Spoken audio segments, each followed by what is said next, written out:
Tiga. Assalamualaikum warahmatullahi wabarakatuh. Selamat pagi Sobat Hijau. Oke, di sini kami akan mulai podcast nih tentang dan temanya tuh mengubah sampah rumah tangga menjadi emas hijau. Nah, gimana itu, Li? Sebelumnya kami perkenalan dulu ya dengan ya. Oke, nama saya Nepia Zahira Fitri dengan NIM D1B022016. Saya Rama Rizky Uli dengan NIM D1B023137. Narasumber kami. Di sini saya Jiselawati dengan NIM D1B023130. Saya Yogi Sintis Manurung dengan NIM D1B03092. Saya Dian Hazar dengan NIM D1B023110.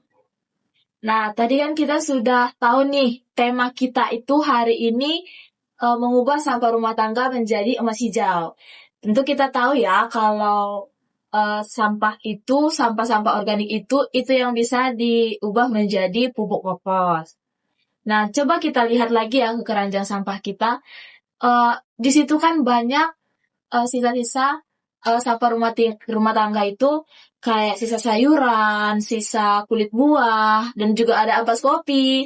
Itu termasuk sampah organik yang banyak berakhir di TPA dan menyumbang banyak gas metana. Tapi di sini kita mau membahas gimana caranya supaya sampah-sampah ini itu nggak berakhir di TPA, tapi bisa kita ubah menjadi pupuk kompos yang super subur. Oke, udah dijelasin nih sama rekan saya apa itu kompos, apa manfaatnya dan apa baiknya untuk lingkungan. Oke, sekarang kita langsung tanya aja ke narasumber kita. Kenapa sih harus kompos? Kenapa kita harus repot-repot membuat kompos? Oke, silakan Anda jawab. Di sini saya akan menjawab. Di sini kita memiliki 3 alasan utama. Untuk alasan yang pertama yaitu mengurangi volume sampah hingga 50%.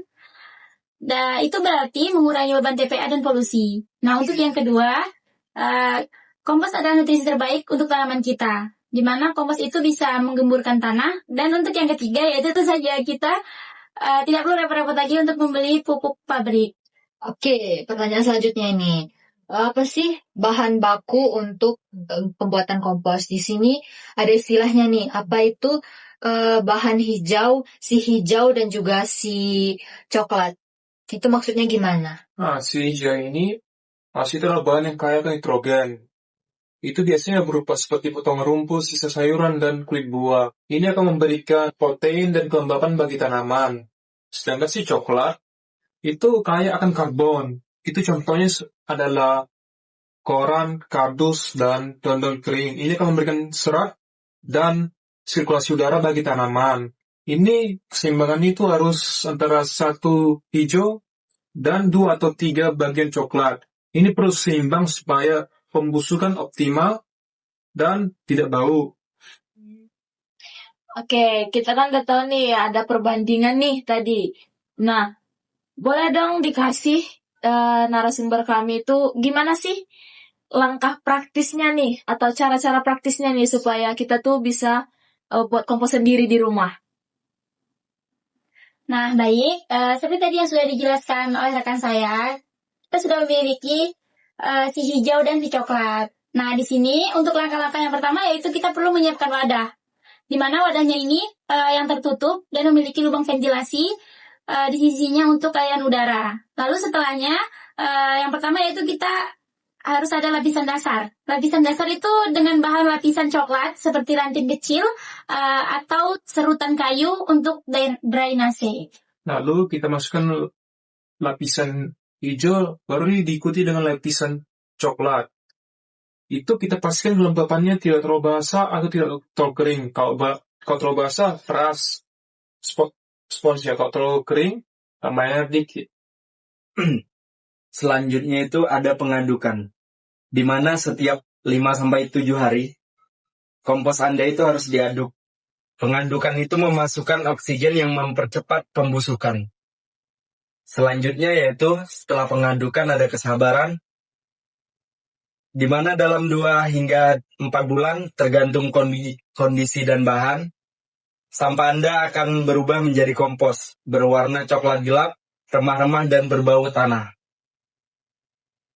Oke, udah dijawab nih gimana apa-apa bahan-bahannya, gimana cara pembuatannya. Oke, selanjutnya kita nanya nih pertanyaan untuk narasumber kita, gimana sih tips anti gagal dalam pembuatan kompos ini? Nah, untuk tips anti gagalnya ada 2. Yang pertama yaitu hindari pemasukan daging, tulang, produk susu, dan minyak ke dalam kompos. Karena bahan-bahan ini sulit terurai secara alami, mudah membusuk, dan menghasilkan bau menyengat. Selain itu, sisa protein hewani ini dapat mengundang lalat, tikus, dan hama lainnya. Yang kedua itu, cincang sampah organik menjadi ukuran kecil sebelum dimasukkan komposter. Karena potongan kecil memiliki luas permukaan yang lebih besar, sehingga mikroorganisme pengurai dapat bekerja lebih cepat dan merata. Dengan begitu, proses pembusukan berlangsung lebih singkat, suhu kompos lebih stabil, dan hasil kompos menjadi lebih halus serta matang sempurna. Oke, tadi jadi udah dijelaskan sama narasumber kami ya, teman-teman. Gimana nih? Apa aja bahannya yang bisa kita pakai, gimana cara pembuatannya, dan apa tips-tips atau Tips anti tips gagalnya. anti gagalnya nih. Iya. Jadi kita bisa udah mulai bikin kompos sendiri dengan memanfaatkan barang-barang yang ada di rumah, bahan-bahan yang ada di rumah. Jadi kita nggak perlu mengeluarkan budget banyak untuk pembuatan kompos kita. Dan tentunya selain ramah lingkungan, membantu keuangan, itu juga bisa membantu lingkungan supaya mengurangi gas metana. Nah, di sini pembuatan kompos dari sampah rumah tangga itu bukan cuma tentang menyuburkan tanaman kita, tapi juga mengambil tanggung jawab atas jejak lingkungan kita. Jadi mari kita mulai dari dapur kita sendiri, mulai dari 1 ember kompos hari ini untuk menyelamatkan bumi esok hari. Oke, untuk podcast hari ini mungkin cukup sampai di sini. Kita udah dengerin tips-tips dari narasumber kita, juga ada kata-kata dari host kita juga. Mungkin hanya ini yang dapat kita sampaikan. Kami sebagai host juga bila terdapat kesalahan kami mohon maaf. Kami akhiri dengan Assalamualaikum warahmatullahi wabarakatuh. Sampai jumpa lagi Sobat Hijau. Sobat Hijau. Sudah.